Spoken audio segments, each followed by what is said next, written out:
비제 분량이 얼마입니까? 누가복음 16장 불의한 청지기의 비유에 나오는 비제 분량. 거기에 두 종류 비제 분량이 나오죠. 자, 기름부터 먼저 나오죠. 기름은 100바스. 바스는 에바. 밀은 백석인데 여기서 석이라는 원어는 코르죠. 코르는 에바의 10배, 즉 바스의 10배입니다. 그러니까 밀 백석이지만 사실상 뭐 밀 천석 이렇게 생각하는 것이 오히려 더 균형을 맞추는 데 있어서 더 쉬운 표현이 아닌가 이렇게 생각할 수 있습니다. 이제 조금 더 적은 단위를 한번 봐보도록 할까요? 에바는 한 뒤주 사이즈죠. 작은 뒤주 사이즈인데 에바는 10개로 나누면 그 10분의 1을 오멜이라고 합니다. 자, 이제 오멜을 아셨습니다. 오멜은 곳곳에서 많이 나옵니다. 오멜은 만나를 한 오멜씩 거두었다고 나옵니다. 그러니까 에바 10분의 1씩 거뒀어요. 에바 10분의 1씩 거뒀기 때문에 본인이 하루 먹을 수 있는 충분한 양식이 되는 것이죠. 출애굽기 16장 36절에 오멜은 에바 10분지 1이더라 라고 이야기를 합니다. 오멜은 에바 10분지 1이더라. 성막 안에 지성소가 있지 않습니까? 성소가 있고 지성소가 있는데 성막 안에 성소가 있고 지성소가 있는데 30규빗입니다. 길이가. 규빗은 여기서 여기 약 45cm인데 50cm다 이렇게 생각하시면 되겠어요. 그래서 약 15m 정도 된다고 보면 돼요. 그래서 성막이 15m 크기입니다. 여기에서 20규빗이 여기가 20규빗인데 성소고 여기가 10규빗에서 그런데 이곳을 지성소라고 부릅니다. 근데 지성소에 언약궤가 있습니다. 법궤라고 흔히 부르죠. 법궤가 아닙니다. 여러분 개역 성경에 법궤라는 단어는 성경에 딱 한 번밖에 안 나와요. 그런데 그 법궤라는 단어도 엄밀히 살펴보면 히브리어 원문에 보면 법자라는 단어가 없어요. 그냥 하나님의 궤, 아크죠. 하나님의 궤라고 나와 있어요. 하나님의 궤. 법궤가 아니고 이거 법을 말하는 궤가 아니에요. 증거궤예요. 증거궤 또 언약궤라고 합니다. 그래서 언약궤, 증거궤라는 단어가 구약 성경에 다 나와요. 이것이 이름이에요. 언약궤라는 것은 하나님 편에서의 이름이에요. 이것은 뭘 가리키냐면 하나님의 언약을 가르쳐 주는 거예요. 어떤 언약이요? 이 지성소 안에 오면 이 세계를 주시겠다고요. 가장 먼저 하나님의 품 안에서 우리가 황금 항아리 안에 있는 감추인 만나 그리고 부활의 생명인 잘려진 지팡이 십자가의 죽음을 통과하여 새싹이 난 십자가의 생명과 부활 생명 그리고 우리의 신비에 세워지는 새로운 생명의 법 10계명으로 상징되는 생명의 법을 주시겠다고. 그런데 그러면 이 놀라운 판이 우리에게 있어야 되겠죠. 이 궤가 우리에게 있어야 되겠죠. 그런데 로마서 3장 25절에 그리스도 예수는 우리의 언약궤 판이 되셨느니라. 힐라스테리온이라는 단어인데 바울이 예수 그리스도가 바로 이 장소가 되었다고 우리에게 말을 하고 있어요. 이것을 화목 제물이 되셨느냐를 이렇게 얘기하는데 화목 제물은 저 성소의 뜰에 있는 제단에서 바쳐지는 이것을 제물을 의미하는 것인데 번역이 원어로 하자면은 이 제물, 화목 제물을 가리키는 게 아니라 여기 화목의 장소, 이 장소가 되셨느니라. 힐라스테리온이라는 언약궤, 입체적인 장소가 되었다고 로마서 3장 25절에 우리에게 사실 이야기하고 있어요. 그래서 영어 성경 많은 버전에는 mercy seat, 긍휼의 보좌, 또 throne of grace, 은혜의 보좌, throne of grace 이런 단어로 장소를 우리에게 알려주고 있습니다. 예수 그리스도는 모든 것이 되시죠. 예수 그리스도는 요한일서 2장에 나오는 우리를 위한 화목 제물 힐라스몬이 되고 지성소에 나오는 언약궤의 덮개가 되신 힐라스테리온이 되시죠. 언약은 하나님 입장에서 내가 이렇게 주겠다라는 언약인 거고 또 다른 이름인 증거궤. 이름이 두 개라니까. 그러니까 증거궤라고도 부르고 언약궤. 증거궤라는 것은 이것이 증거로서 우리에게 나타난다는 거예요. 하나님을 만나면 이것이 증거로서 우리에게 하나님의 사랑과 하나님의 생명과 하나님의 구원의 증거로서 우리에게 얻어진다는 거예요. 자, 언약의 관점에서 보자면 하나님께로부터 약속받은 것, 증거라는 이름에서 보자면 그것이 우리 안에 반드시 들어와 다른 사람에게 확증된다는 의미로 이것은 증거계예요. 이것은 언약계예요. 그러니까 한 면의 언약계로 하나님께서 항구적으로 이루신다는 거고 하나님의 증거계로서 하나님이 살아계시는 증거, 하나님의 은혜의 증거, 하나님의 역사의 증거, 축복의 증거, 비밀의 증거 이런 의미로 증거계다 이렇게 이야기를 합니다. 그래서 앞으로 법계라고 하지 마시고 개역 성경에 법계 한 군데 나오는데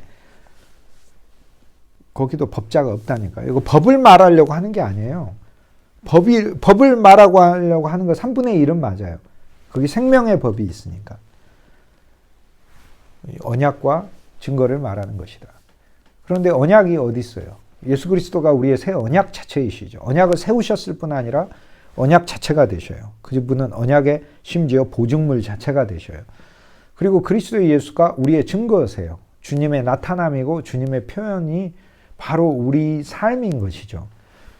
그러므로 주 예수께 오면 이것을 주시겠다라고 약속한 겁니다. 근데 제가 단위 이야기하다가 여기까지 오게 됐는데 에바의 10분지 1이 오멜인데 만나 항아리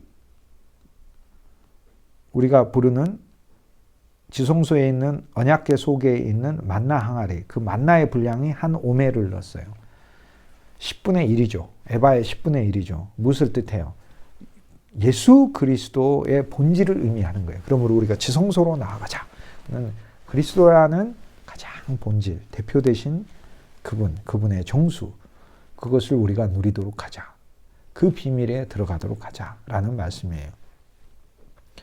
그것은 뭐겠어요? 생명이죠. 생명이죠. 예수 그리스도는 우리에게 생명이죠.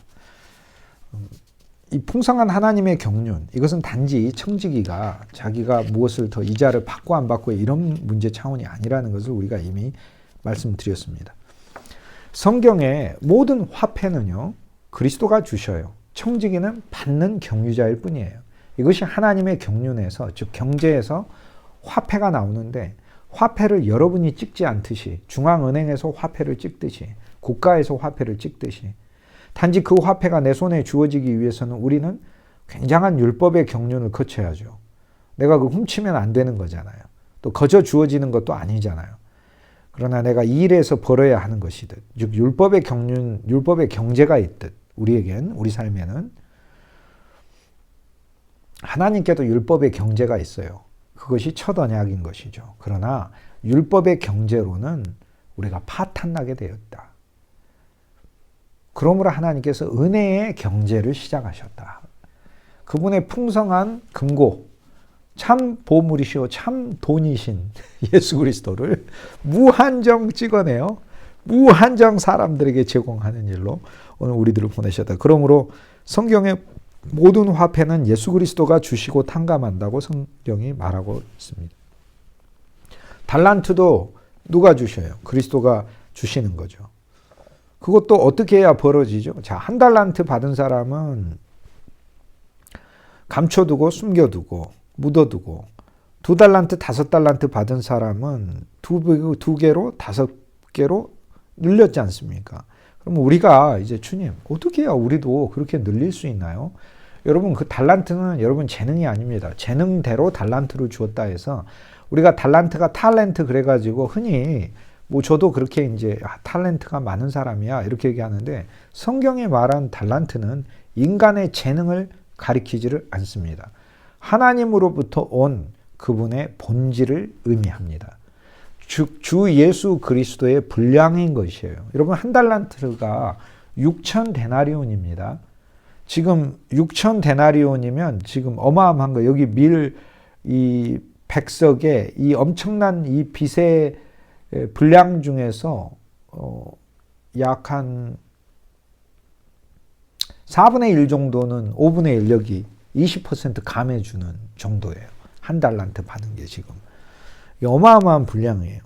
이것은 인간적인 재능을 가리키는 게 아니라 재능에 따라 달란트를 주셨다라고 이야기를 합니다.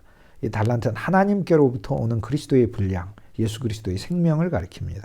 그런데 이것이 어떻게 벌어지느냐? 우리가 주 예수를 믿어 그리스도가 우리 안에 왔고 생명이 있는데 우리가 이걸 묻어놓잖아요. 육신에 묻어놓고 땅에 덮어두고 본질에다가 율법의 수건으로 덮어두고 육신이라는 땅에다가 묻어두고 즉 내 노력으로 살아버리지 내 안에 있는 생명이 역사하는 것으로 살지 않는다 이 얘기입니다. 그것이 달란트를 묻어두는 것이죠. 그러면 달란트를 어떻게 버느냐? 이것은 사용하면 저절로 벌어지는 것입니다. 그리스도에게서는 쓰는 것이 버는 것입니다. 세상의 경제 개념으로 생각하시면 안 됩니다. 한 달란트를 써버리면 그게 한 달란트를 남기는 것입니다. 두 달란트를 남겼나이다 그 이야기는 이상하게 계속 쓰는데 벌어지는 거예요. 여러분 그게 어디 사건에서 일어났나요? 하나 가져왔는데 2배도 아니고 5,000배가 나오는 사건이 있었잖아요. 보리떡 5개와 물고기 2마리 가져왔어요. 근데 썼어요. 근데 계속 있어요. 보리떡 5개와 물고기 2마리는 계속 있어요. 이게 하나님의 경제인 것이에요. 하나님께로부터 받은 어떤 것이든지 그것은 심지어 물질적인 우리의 시간과 재물과 우리의 재능이라 할지라도 계속 주를 위하였으면 하나님께는 그것이 벌어지는 2배로 벌어지는 것이 된다는 것을 주님은 우리에게 가르쳐주고 있습니다. 어쨌든 제가 이제 계속해서 그 단위를 말씀드리는 이유는 성경 안에 구약에 굉장히 단위가 많이 나오는데 이 부분에 대해서 우리가 조금 더 선명하게 알면 하나님의 말씀을 저희들이 더 쉽게 많은 분들과 나눌 수 있게 되는 것입니다. 그리고 그것이 어떠한 의미로 들어가 있는 것을 알 수 있게 되는 거죠. 결국 황금 항아리 속에 감추인 만나, 이 만나가 한 오멜이 들어있다는 것은 오멜은 에바 10분의 1이니까요. 오멜. 그래서 에바 10분의 1이니까 즉 대표되는 그리스도 예수가 있는 것이다. 이렇게 말씀을 드릴 수 있습니다. 대표가 되는 그리스도 예수가 있는 것이다.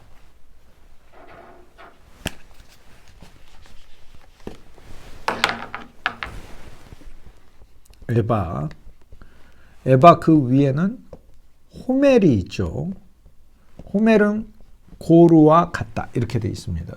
에바는 바스와 같고요. 이것이 이제 가장 기본되는 단위이죠. 그래서 에바 10배, 호멜. 에바의 10분지 1, 10분지 1은 오멜입니다. 오멜. 그래서 이것은 호메르이고 H 사운드 호메르가 되는 거고 이거는 오메르가 되는 겁니다. H가 아니에요. 오멜이에요. 그래서 호멜과 오멜을 보셔야 됩니다. 이것은 에바의 10분지 1이다. 에바의 10분지 1은 오멜이다. 에바의 10배는 호멜이다. 청지기의 밀빛은 100호멜, 100호르이다. 만나 거둔 것은 매일 한 오멜씩 거뒀다. 에바의 10분의 1이다. 오멜은 그리스도의 몸의 상징이요. 그리스도의 풍성의 상징인데 대표이기 때문에 예수 그리스도의 본질을 가리키는 것이고 호멜은 이것의 10배이기 때문에 우주적인 충만의 빵을 가리키는 것이죠. 하나님의 새 예루살렘의 분량에 해당하는 것이겠네요.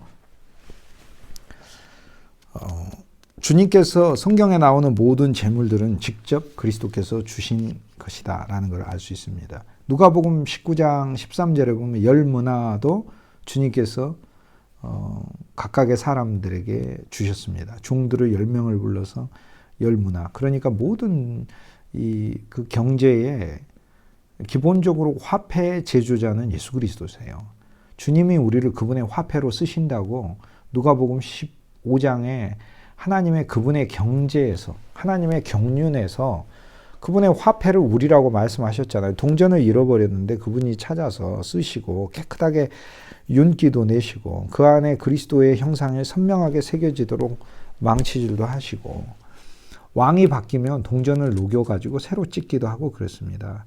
드라크마, 데나리온 다 마찬가지입니다. 누가복음 19장에 가면 이야기를 하겠지만 이 문화를 벌지 않는 사람들에게 주님께서 왜 그러면 내 돈을 은행에다 맡기지 아니하였느냐 이렇게 얘기하는데 그 은행이라는 것이 이제 엄밀히 이야기하면 돈 맡은 자의 테이블을 가리켜요. 그런데 이 테이블이라는 이 헬라어 단어가 트라페자라는 단어인데 트라페자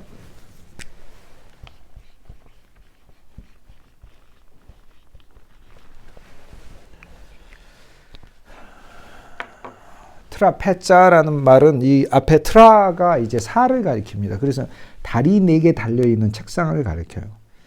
그래서 이제 교부들은 영적인 의미에 있어서는 은행, 즉 우리의 하나님으로부터 받은 영적인 돈들, 하나님의 구원, 하나님의 경제에 속하는 항목들 있잖아요. 그 항목. 그 하나님의 영적인 돈이신 그리스도를 통해 우리가 거저 받은 그 상품들, 구원, 생명, 그분의 놀라운 사랑, 우리의 직업이든 뭐든 재물이든 능력이든 여러분의 재주이든 어떤 것이든 다 그분의 경륜의 열매들이요, 결과들이잖아요. 그러면 그것을 왜 은행에 넣어주지 않느냐라고 말씀하시는 거예요. 은행은 첫째는 복음서예요. 4다리가 있으니까. 그 다음 2번째 하나님의 교회예요. 그곳에 우리가 넣어야 한다. 그래, 복음에 자꾸 우리의 능력과 우리의 생각을 넣어야 한다. 그래서 은혜가 더 벌어지는 것이죠. 이것이 이자가 늘어나는 것이죠. 그래서 이 토코스라는 단어도 이자만 뜻하는 것은 아닙니다. 누가복음 19장 가면 이제 그 부분은 제가 또 하나님의 경륜, 경제에 대해, 하나님의 경제에 대해 더 세밀하게 살펴보도록 하겠습니다. 그때 그 토코스라는 단어도 그때 다시 다루도록 하겠습니다. 주 예수님은 오늘 누가복음 16장에서 보면 최고로 후덕하고 풍성한 하나님을 바리새인한테 소개하고 있어요. 그런데 바리새인은 그런 하나님이 어딨냐고 그러는 거죠. 그래서 입을 삐죽거리면서 아니 그런 하나님이 어디가 있어요? 이렇게 얘기를 하는 겁니다. 선생님, 그런 하나님이 어디가 있느냐? 그런 하나님이 어디가 있어요? 오늘 우리들에게 주 예수 그리스도께서 풍성한 분으로 언제나 계시는 것이죠. 불의한 청지기 비유를 다 이야기를 하셨을 때 누가복음 16장 14절에 보면 그래서 바리새인들이 이를 듣고 비유권을 이렇게 얘기해요. 아니 그런 주인이 어딨어? 라는 거예요. 그런 주인이 어딨어? 그런 청지기도 어딨어? 그러지만 그런 주인도 어딨냐는 거예요. 어디 있기는 어디 있어요? 예수 그리스도가 가지고 오셨죠. 주 예수님에게 있겠죠. 이 모든 예수 그리스도의 말씀의 초점은 하나님의 풍성의 공급, 즉 경륜이죠. 그 공급의 풍성을 훼손하면 그것이 불의하는 것이다. 여러분, 우리가 주님께 한량없이 받은 바가 많습니다. 그런데 그 받은 바의 가장 우주적 풍성은 그리스도입니다. 이 그리스도를 우리가 받았어요. 그리스도 자체가 우주적 풍성이세요. 이 그리스도는 공급돼야 될 것인데 이 그리스도의 공급의 풍성이 우리에게서 멈춰진다면 그것이 바로 불의한 것이다. 이게 경륜상 불의한 것이다. 라고 제가 말씀드렸습니다. 이자 붙이기 정도가 아니에요. 정말 놀랍고 풍성한 하나님을 이 풍성하지 않은 걸로 만드는 것이 불의한 것이에요. 놀랍게 풍성하여 거저 측량할 수 없는 은혜를 거저 주시는 아무도 우주적으로 생각하지 못한 비밀의 풍성, 만세 전에 감추어져서 예수 그리스도를 통하여 나타난 이 하나님의 그리스도 안에서의 그를 믿는 자에게 거저 주시는 모든 것. 여러분, 주 예수를 통하여 우리가 받은 이 놀라운 것, 이 선물들을 참으로 베푸시기를 원하는 부자 주인의 뜻을 따르지 않는 것이 불의한 청지기다. 그 얘기입니다. 오히려 빚을 계속 지게 만드는 것이 불의한 청지기예요. 우리는 계속 사람들이 하나님께 빚지게만 계속 만드는 것은 그것은 불의한 청지기가 되는 것입니다. 우리 모든 하나님께 빚을 졌죠. 빚을 지지 않은 사람은 아무도 없죠. 하나님의 사랑과 긍휼과 풍성과 생명을 알려서 이 빚을 탕감시켜주는 자가 선한 청지기인 것이고, 그래서 선한 청지기의 역할은 누가복음 12장 42절에 나오는 말씀처럼 제때에 그때그때 필요한 때에 멸망받을 때는 구원해야 되니까 구원의 양식을, 절망했을 때는 소망이 필요하니까 소망의 양식을, 슬픔 가운데 있을 때는 기쁨이 필요하니까 기쁨의 양식을, 연약할 때는 능력이 필요하니까 능력의 양식을 제때제때 나누어주는 자, 사망에 있을 때는 생명이 필요하니까 생명을 제공해 주는 자, 제공해 주고 하나님 앞에 본질적으로 풍성해야 될 존재가 거꾸로 빚져 있는 그것을 탕감시켜주는 자, 그리고 탕감뿐만 아니라 그리스도의 충만으로 채우는 자, 이것이 바로 청직이라는 것입니다. 율법으로 따지면 우리는 하나님 앞에 엄청난 빚을 졌어요. 그러나 하나님의 은혜를 주어서 이 빚을 탕감시켜주는 자가 하나님의 청직이다. 청지기는 하나님의 생명을 주는 자이다. 이렇게 이야기할 수 있습니다. 근데 왜 빚인가요? 이제 빚이라는 것에 대하여 살펴보도록 하겠습니다. 왜 빚인가? 하나님의 선물이 공짜인데 그러면 왜 빚졌다고 하는가? 왜 곡식을 받은 사람들이 하나님한테 빚졌다고 이야기를 하는 것인가? 우리는 왜 빚졌다고 얘기를 하는가?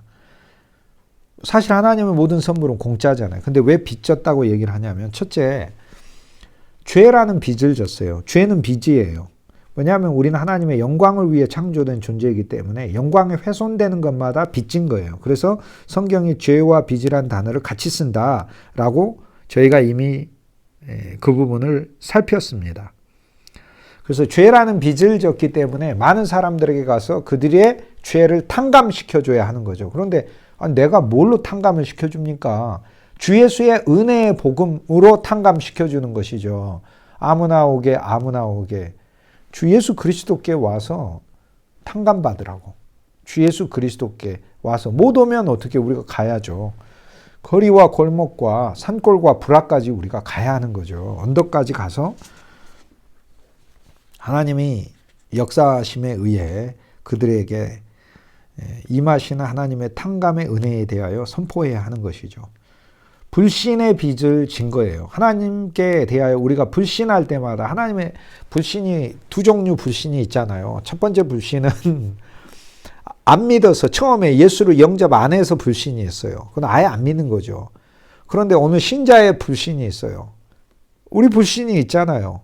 하나님이 우리를 아브라함처럼 불렀어요. 아브라함 뭐 하려고 불렀어요? 가장 쉽게 얘기하면 축복하시려고 부른 거예요. 그런데 축복을 안 믿는 불신. 아브라함을 통하여 하나님이 역사를 낸다고 그러시잖아요. 이삭을 주신다는 거. 연약해도 하나님이 약속을 성취하신다. 약속을 안 믿는 불신, 하나님의 목적을 안 믿는 불신, 이게 우리 안에 얼마나 많습니까? 그리고 주 예수 그리스도의 충만으로 채우신다는 불신, 그분이 나의 모든 상속자가 되신다는 그분의 약속, 그분의 일에 대한 불신, 믿는 자의 불신이 있어요. 이 불신이 바로 하나님께 빚진 겁니다. 그러니까 우리는 언제나 이제 하나님 앞에서 누가복음 16장의 불의한 청지기 비유 속에 나오는 인물들로 이야기하자면 마을에 그 빚진 두 사람으로 있는 것이에요. 상상할 수 없는 빚을 매일 거꾸로 지고 있는 거예요. 죄의 빚, 불신의 빚. 첫째 죄의 빚, 두 번째 불신의 빚.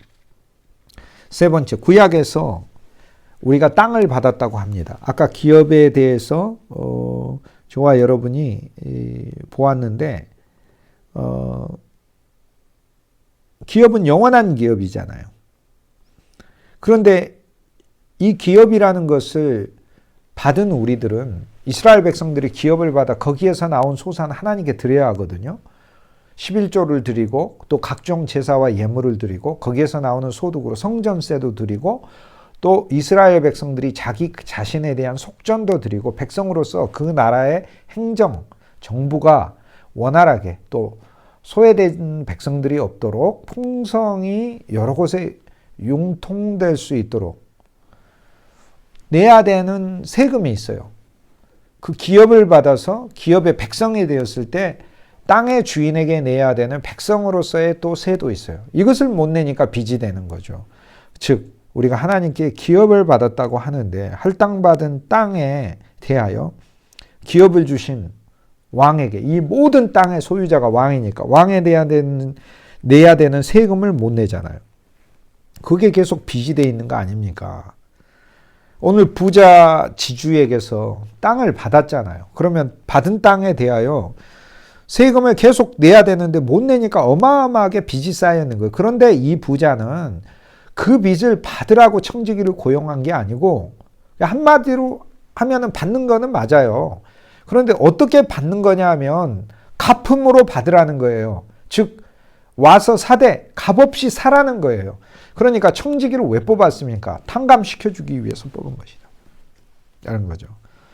결국 우리는 하나님께로부터 기업을 받았어요. 근데 참기업이신 그리스도도 우리가 선물로 받은 것이죠. 그런데 그것에 대하여 우리가 내야 하는 세금이 있어요. 하나님께 내야 되는 세금이요, 교회에 내야 되는 세금이요, 우리 공동체에 내야 되는 세금이에요.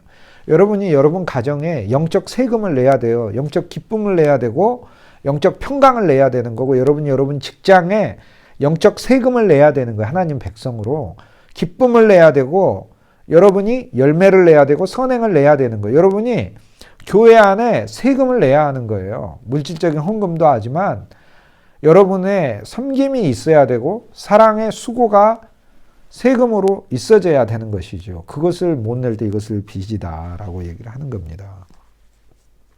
주 예수 그리스도를 만나 우리가 탕감받고, 이제 탕감받은 존재만이 아니라 거꾸로 우리는 청지기가 되어 이제는 하나님으로부터 받은 것을 풍성히 나눠주는 자의 사역을 하는 것이죠. 그 다음에 우리가 하나님께 빚진 것은 이제 네 번째로 우리의 생활의 공급에서 우리는 다 빚진 거예요. 정말 우리 생활을 하나님이 총체적으로 다 우리는 빚졌어요. 태어나서 지금까지 하나님이 우리에게 주신 건 사실 빚이에요. 진짜 빚이에요. 우리가 숨쉬는 공기도 빚이에요. 그리스도로 갚아야 돼요. 우린 찬송으로 갚아야 돼요. 하나님, 공기 주셔서 감사합니다. 땅 주셔서 감사합니다. 시간 주셔서 감사합니다. 오늘 하루 주셔서 감사합니다. 우리 사랑하는 친구들, 가족들, 교우들, 지체들, 우리 그리스도 안에서 믿음의 이웃들 주셔서 감사합니다. 다 우리가 찬양으로 하나님께 갚음이 되는 것이죠. 이것을 사랑에 빚진 거라고 하지 않습니까? 빚은 지지 말고 사랑에 빚을 지라 했기 때문에 사랑에 빚을 진 거예요. 우리는 주 예수 그리스도로부터 우리가 1만 달란트 탕감 받았을 때부터 우리는 이미 사랑에 빚을 진 거예요. 근데 도저히 갚을 수 없는 빚이거든요. 이 빚을 탕감받는 것이죠. 사랑의 빚을. 사랑의 빚을 탕감받는 것은 오늘 우리들도 다른 이들에게서 빚을 청구하지 않는 것이, 그것이 탕감만 받는 것이다 라고 이야기합니다. 주시는 것만 따지면 무조건 주는 것이지만 주신 이후에 오늘 우리들에게도 거저주는 요구를 주님이 하고 계시는 것이죠. 하나님의 사랑의 빚은, 사랑은 이제 하나님의 사랑이 아가페 사랑이 있는데, 아가페 사랑은 무조건 하나님이 우리를 사랑하여 우리도 하나님을 무조건 사랑하게 만드는 사랑이에요. 그러니까 하나님의 사랑은 사랑 자체가 힘과 능력이 그 안에 있어요.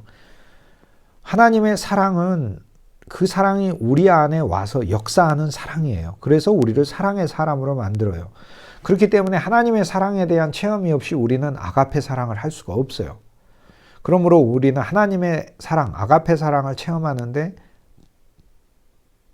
정말 주님의 영의 역사가 우리에겐 필요한 것이죠. 하나님의 사랑은 필레오가 있는데 필레오는 친구 되게 하는 사랑이잖아요. 그러므로 필레오라는 사랑이 우리에게 와서 우리로 하여금 주님의 친구 되게 만들어 주시는 사랑인 것이죠.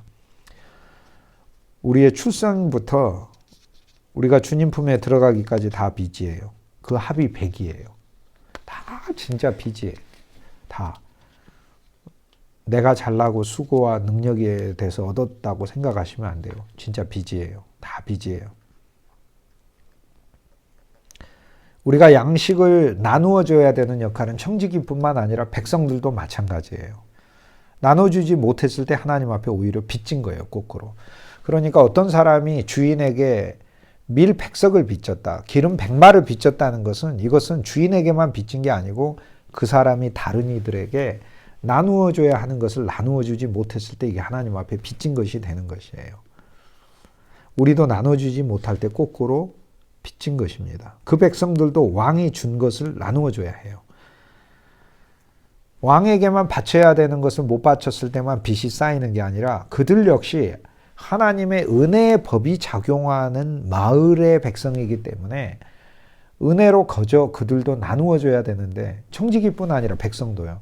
나눠주지 못한 분량만큼 빚이 되는 것이다 라는 것이죠. 그런데 그 빚은 거의 일생에 해당하는 빚이잖아요. 그러니까 사실 오늘 우리 일생은 너무 빚인 것 같아요. 우리 부모님께도 다 빚이고 주일학교 선생님들한테도 빚인 것 같고 우리의 신앙의 지도자들, 우리 좋은 믿음의 선배들에게도 빚인 것 같고요. 내가 아는 권사님, 집사님, 장로님, 목사님들이 다 사랑의 빚을 우리에게 지게 하신 분들 같아요. 다 빚이에요. 그런데 내가 그들에게 빚을 갚는 게 아니고 내가 역시 거저 받았으니까 다른 이들에게 베풀어야 될 그 빚의 분량이 있는 거예요. 그걸 베풀었을 때 빚의 탕감이 있는 것입니다. 왜 또 빚이라고 이야기를 하냐면 이거는 이제 루터가 누가복음 16장 본문에 대하여 풀이를 하면서 밝혔던 부분인데요. 루터의 설교에 나오는 부분입니다. 루터의 설교의 일부도 조금 있다가 읽으면서 저희가 보겠습니다만 내가 형제에게 잘못하여 하나님과 나에게 빚진 것이 있어요. 형제가 나한테 잘못해서 나한테 빚진 게 있고 내가 형제한테 잘못해서 내가 형제한테 빚진 게 있어요. 그럼 형제가 나한테 예를 들어 잘못했다고 하죠. 그 형제가 나한테 빚진 거예요. 그러면 내가 가서 빚을 받아낸다는 것은 복수를 한다는 것을 의미하는데 그 빚을 탕감해 주는 것이죠. 이것이 청지기의 일입니다. 이제 이런 부분에 대하여 루터가 우리는 많은 이들에게 빚을 받아야 되는 증서를 가지고 있다 이렇게 얘기를 합니다. 우리는 많은 이들에게 받아야 될 빚의 증서들이 있다. 그런데 그 빚의 증서를 내밀며 당신은 내게 이런 잘못을 했으므로 당신이 예를 들어 나를 모욕하고 흉보고 나를 괴롭혔으므로 당신은 내게 이러한 빚을 졌습니다. 난 당신에게 이 빚을 청구합니다. 라고 했을 때는 선한 청지기가 아니고 율법의 청지기가 된다는 거예요. 그러니까 율법의 청지기니까 한면에 의로운 청지기 같지만 그것이 의로운 게 아니다. 왜냐하면 하나님의 법은 생명의 왕국에선 은혜가 법이기 때문에 원수 갚는 게 하나님께 있거든요. 그러니까 내가 원수 갚는 게 아니고 하나님께 있기 때문에 나는 빚의 탕감. 이것이 내가 그를 용서하는 것이 바로 빚의 탕감, 직결되는 것이다. 라는 말씀인 것입니다.